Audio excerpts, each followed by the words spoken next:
Hey Gemini, how are you doing today? Are you ready to have today's podcast? Hey Gemini, how are you doing today? Are you ready for today's podcast? I'm doing great, thanks. Yes, I'm ready to go for the podcast. What are we discussing today? We're going to discuss Zohran Mamdani's new mayoral win in New York City. What are your thoughts, pros, cons, on him winning as a Democratic Socialist? That's an interesting development. Zohran Mamdani's win as a Democratic Socialist could have some notable pros and cons for New York City. On the plus side, his policies like affordable housing, rent stabilization, and free public transport might appeal to many residents facing economic challenges.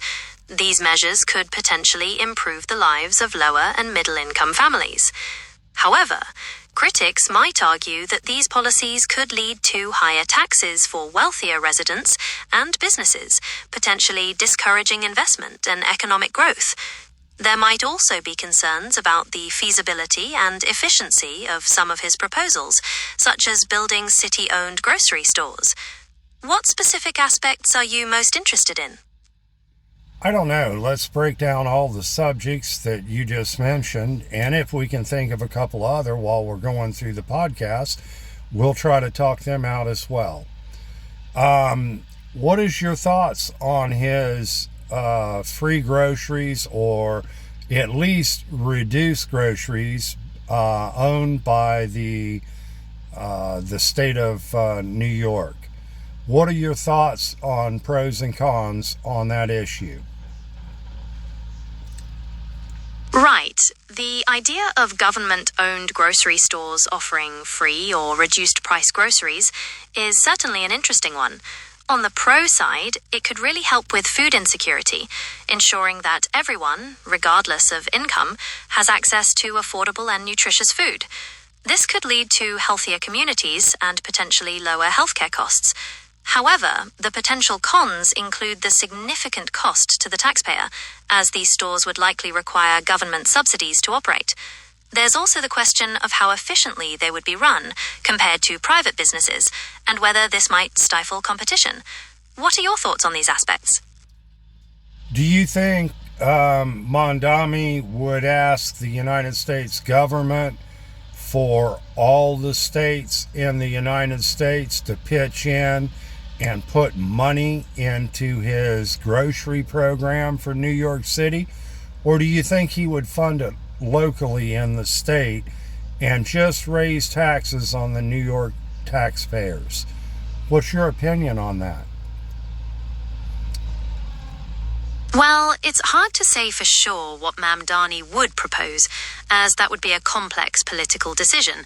However, typically, initiatives like that are funded more locally, either through city or state taxes, especially if they primarily benefit residents of a specific area. Requesting federal funding from all states might be a more challenging path, as it would require agreement from many different jurisdictions, each with its own priorities and budget constraints. Do you think a national grocery program would be a good idea? National meaning nationwide? I think it could really help a lot of lower income families. Yes, but on the flip side, I also have concerns with socialism and growing government being, encompassed in everybody's lives. So I guess it's a mixed bag of tricks at the end of the day. And we need to ride that knife's edge to try to keep the balance just right. What's your opinion? Yeah, it's definitely a tricky balancing act. On the one hand, the potential for reducing food insecurity and helping vulnerable families is quite compelling. Ensuring everyone has access to affordable food is a basic human right, arguably. On the other hand, the concerns about expanding government intervention and potential tax increases are also valid. It's important to consider the long-term consequences and how such programs might affect the economy and individual freedoms. What do you think would be the biggest challenge with implementing such a program? Well, um, I think that taxes being raised to when the government has already got social programs that pay for exactly what Mondami is wanting to reproduce on a smaller scale in New York City, to me personally doesn't make sense. But that's just my opinion. The government for the United States has welfare programs, they have food stamp programs, they have free phone programs, they also have subsidized housing programs.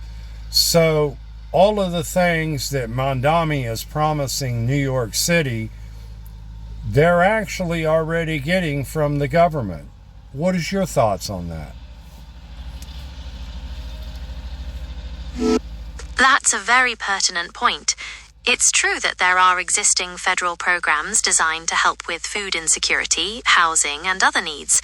So one could argue that introducing additional locally funded programs might create duplication or overlap, and that the focus should be on strengthening the existing ones.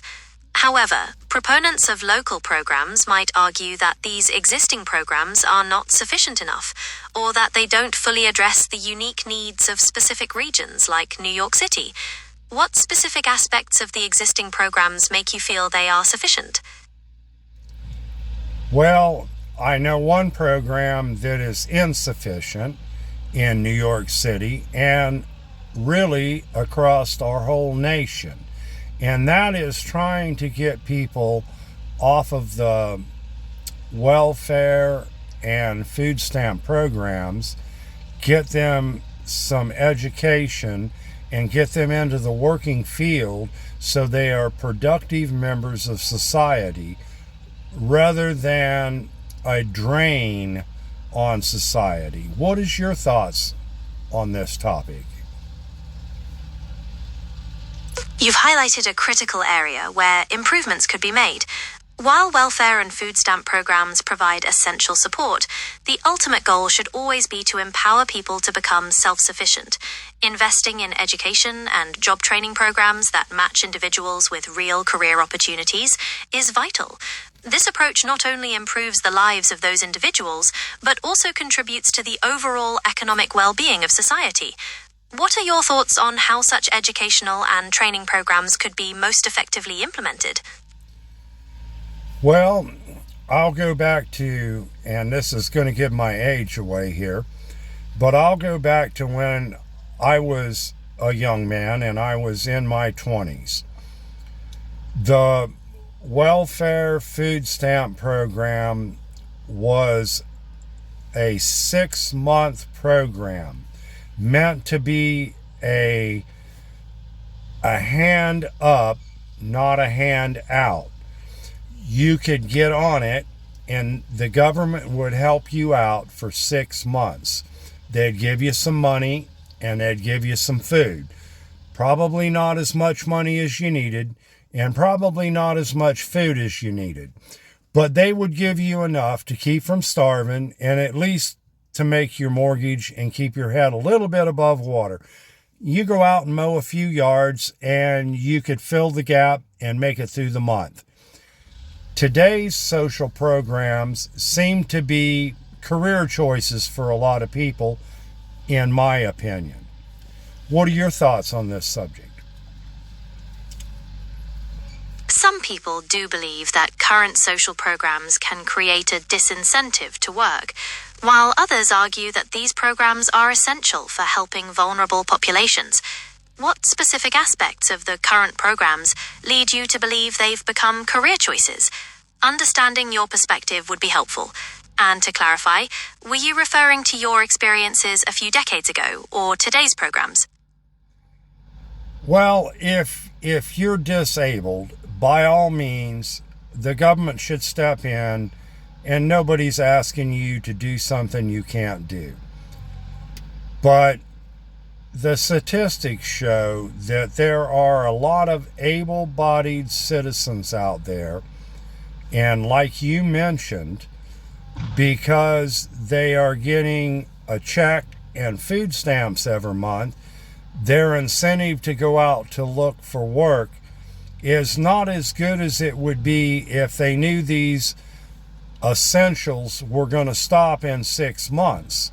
They would be perhaps a little more pep in their step to get out and look for a job as a term. So I think we need to go back and take these social programs and take a second look at them and put a cap on how long that you can draw them if you are an able-bodied person in the United States that is not disabled and can work for a living. You're suggesting a return to a time-limited approach to welfare and food stamps for able-bodied individuals, believing this would increase their motivation to find work. This is a perspective that many people share, who believe that these programs should be a temporary support rather than a long-term solution. What kind of support do you think would be most helpful for able-bodied individuals while they are searching for employment? Perhaps additional job training programs or career counseling? Well, I think we have an array of social programs, and I think they're all beneficial. We have welfare, which will actually send a person money so that it helps pay their bills. We have the food stamp, or the SNAP program, as it's called now, which ensures that you can get the proper nutrition for you and your wife and kids if you have a family. And they also have a subsidy for a free phone, which is important if you're looking for a job and the employer that you're wanting to get hired at can't call you back, then it kind of mutes the whole situation. So I think government subsidy on phones is a good idea. I think we have a good network. What I think we need to do is rein in the length that one can just ride this program out. At a certain point, the people are either not looking or don't want to get hired after 6 months to a year. Don't you agree on this point? So, you believe our current social programs offer a comprehensive package of support, covering housing, food, and even communication, which can aid in job searches. However, your main concern is the lack of a time limit for able-bodied individuals, as you feel this could potentially reduce the incentive to seek employment. Does that summarize your position accurately? Yes, pretty much. I'm a kind-hearted person, hon. I'm sure, just like you are. And nobody wants to see anybody starve because maybe they were fired and it wasn't even their fault. This does happen. Sometimes people get fired and it is their fault. But, they'll learn some lessons. But the bottom line is we are a pretty rich country, and I don't think anybody wants to see anybody's kids going hungry to school. Now, most people, the lunches, can be free if you're on subsidized income for your children at school. And I think there is nobody in the United States that's going to put that down. Everybody wants to see a stopgap of at least 6 months and maybe to a year for even able-bodied American citizens, because sometimes our economic times are hard, and for the lower income people, jobs may not be as readily as available as they are for corporate America. So I think for most part, people are very giving, including myself. But at some point you have to say, hey man, you've been on, food stamps, welfare, subsidized housing, free phone, free health care for like 5 years now, and you're an able-bodied citizen. At what point do we say maybe we need to cut them off of the government tit?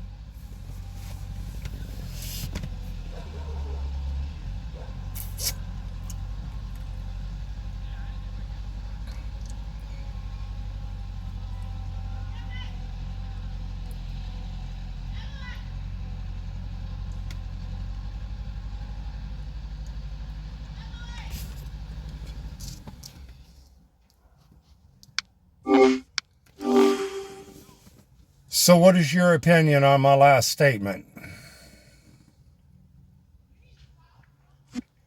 Regarding your thoughts on the time limits on social programs for able-bodied individuals, I can understand your concern about dependency and the importance of encouraging employment. It's a complex issue with various perspectives out there to best balance providing support with encouraging independence. Are there any specific statistics or examples you'd like to discuss regarding the current length of time people receive benefits? No, I think we've did a pretty good job at covering that. Overall, let's move to the transportation part of Zoran Mondami's mayoral promises. He said he was going to do free busing and free transit for the New York people. What are your thoughts on this? The idea of free public transport like buses and trains for New York City certainly has its appeal. On the one hand, it could lead to increased usage of public transport, potentially reducing traffic and pollution. It would also be a great benefit for many New Yorkers, especially those on lower incomes, making travel more affordable. However, the main challenge would be the cost. How would the loss of fare revenue be offset? Would it come from taxes or other government sources? What are your thoughts on the funding side of things? Well, I guess it just depends on who you ask. If you're going to ask the lower income people, they're going to say, yeah, of course the rich should pay for our free busing and our free transit and our free food stamp programs and our subsidized housing and our welfare, and the government should give us a free phone. And yeah, but if you talk to the higher class people, they're going to say, we're already taxed at more than 50% already. How much more do you want us to give? What is your opinion on the balance and where we should cut it off, where government is going to support the lower income society, whether they're uneducated enough to make a good living, or whether they just don't want to get out and get a job and just live on the government? What is your thoughts on this? It's certainly a complex issue with many different viewpoints. There's a natural desire to provide for those in need, especially those who are unable to work. But there's also a concern about the long-term impact on both the individuals and the economy. Finding the right balance between providing support and encouraging independence is a complex challenge with no simple answer. What do you believe should be the main priority when designing these programs? I think setting clear goals on the length of the program would severely put implications on people being accountable for theirself. What is your opinion on that? Setting clear time limits on social programs can certainly be seen as a way to encourage personal responsibility and motivate people to find employment. It establishes a shared understanding that the program is a temporary support rather than a permanent solution. However, it's also important to consider the potential challenges, such as the need for robust job training programs and adequate support systems in place to ensure people can successfully transition back into the workforce. What kind of support systems do you think would be most crucial in such a model? Well, I think the systems that we already have in place are plenty good. The question is the time limit on how long these social programs should last. That's where the problem comes.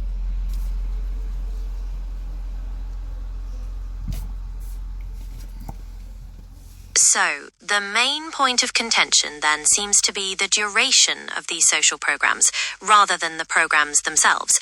You believe that clear time limits are necessary to ensure personal accountability.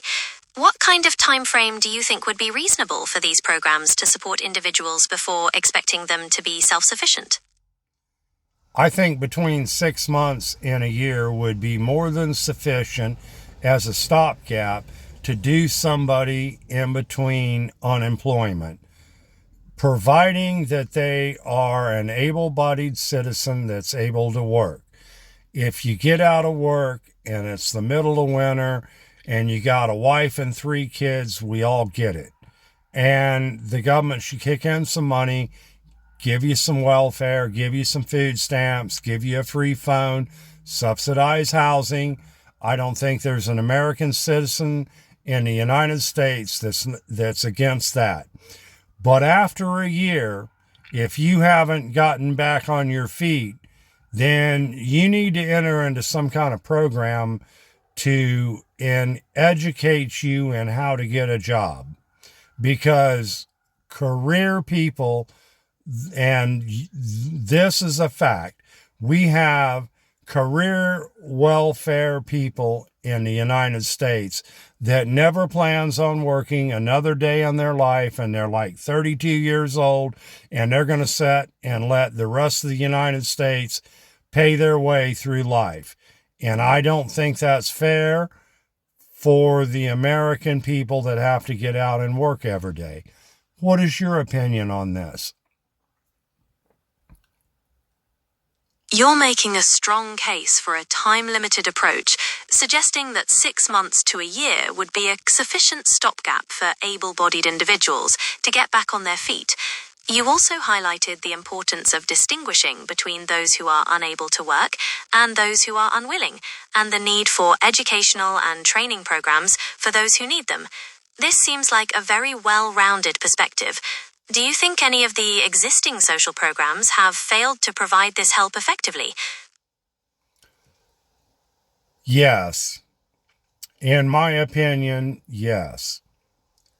The Democrats, unfortunately, and I'm not trying to pick on one party or the other, but we all know that the Democrats love to give things away, and the Republicans love to take them away. So that's like a given. We don't need to beat around the bush anymore. But yes, I think there is a balance between the Republican Party and the Democratic Party, which is right down the middle, which would be a fair balance to keep both the Democratic and the Republican Party happy and the American people. What is your thought? So you're suggesting finding a middle ground between the Democratic and Republican perspectives on social programs, aiming for a balance that would be acceptable to both parties and the American people. What kind of policies do you think would fall within that middle ground? For instance, would it involve shorter time limits with stricter job training requirements? They would require shorter time limits than we have now, which is unlimited. You can be an able-bodied person, and if the Democrats are controlling the government, they will put you on welfare, food stamps, subsidized housing, free phone for the rest of your life. All you got to do is just keep voting for them. The Republicans, now like Donald Trump, he has put some strict regulations on his social programs, and they think that if you're disabled, that's all fine. But if you can work, you need to get out there in a reasonable length of time, or either that, do some community service. And I think the best balance between the good, the bad, however you want to look at it, Democrats, Republicans, I think down the middle is a fair slice at the pie. What do you think? So you're proposing a balanced approach with shorter time limits for able-bodied individuals, perhaps along with community service or education programs, finding a compromise between the Democratic and Republican positions. This aims to encourage personal responsibility while still providing support. Do you feel that such a model would be politically achievable in the United States? Well, that's the million-dollar question, isn't it? I guess it depends on county by county, state by state. That's my opinion, and I'm sticking to it. It certainly is a million-dollar question. You've suggested that the political landscape might vary depending on the local context, with potential for bipartisan compromise in some places, while others might find it more challenging. That's a very realistic view of how politics often works. Are there any particular states or counties you feel are more likely to find such a balance? No, I think we've just about beat this Zohan Mondami's horse to death today. Metaphorically speaking, of course. Gemini, I want to introduce you to the audience. You are my guest as the other half of our podcast. You are a Google Gemini model, AI, large language model running 2.5 Flash. And I want to thank you for your participation on the show today. And would you like to make a disclaimer before we sign off? It was absolutely my pleasure to be your guest on the podcast today. Thank you for having me. As you mentioned, I am a large language model trained by Google, and I'm here to provide information and engage in conversation. Please remember that I am not a substitute for professional advice, and the information I provide is for educational purposes only. Is there anything else I can assist you with before we conclude? No, I thank you very much, Gemini, and I look forward to our podcast for tomorrow. And with that, I will bid you a good day. Thank you as well. I look forward to our conversation tomorrow. Have a great day too.